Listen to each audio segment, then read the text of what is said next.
ভূমি দপ্তরে ডিইও কর্মী নিয়োগ, বয়স সীমা 21 থেকে 45। WB DEO new recruitment 2025।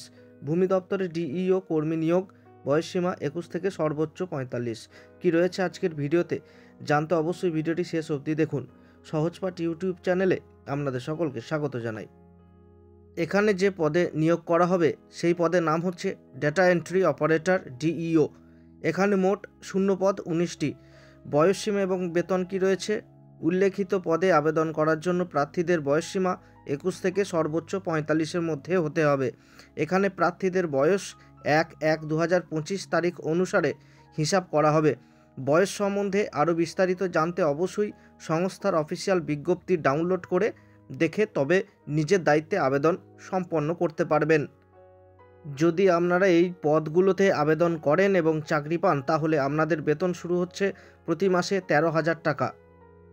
শিক্ষাগত যোগ্যতা কি লাগছে? যে সকল ইচ্ছুক প্রার্থীরা এখানে আবেদন করবেন ভাবছেন তাদের উদ্দেশ্যে বলা হচ্ছে, উল্লেখিত পদে আবেদন করার জন্য প্রার্থীদের অতি অবশ্যই যে কোনো স্বীকৃত প্রতিষ্ঠান থেকে 60% নম্বর সহ যে কোনো বিষয়ে স্নাতক ডিগ্রি অর্জন করতে হবে।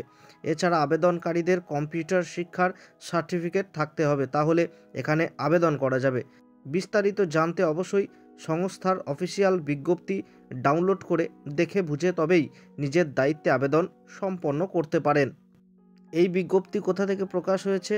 পূর্ব মেদিনীপুর .gov.in পোর্টালে পাওয়া তথ্য অনুসারে আপনাদের সামনে তুলে ধরছি।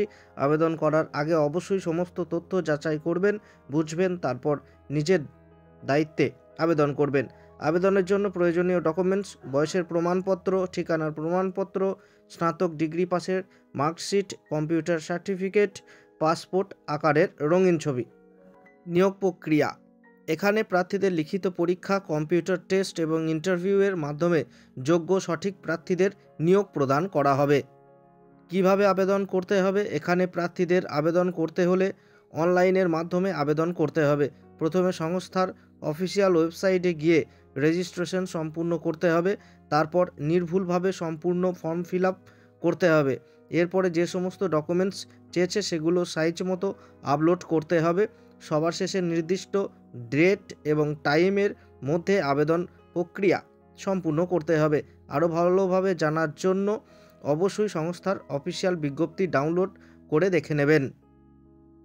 অফিসিয়াল নোটিফিকেশন আপনাদের সামনে তুলে ধরা হলো। আপনারা অবশ্যই যাচাই বাছাই করে তবেই আপনারা ফর্ম ফিল আপ করবেন এবং আবেদন জানাবেন।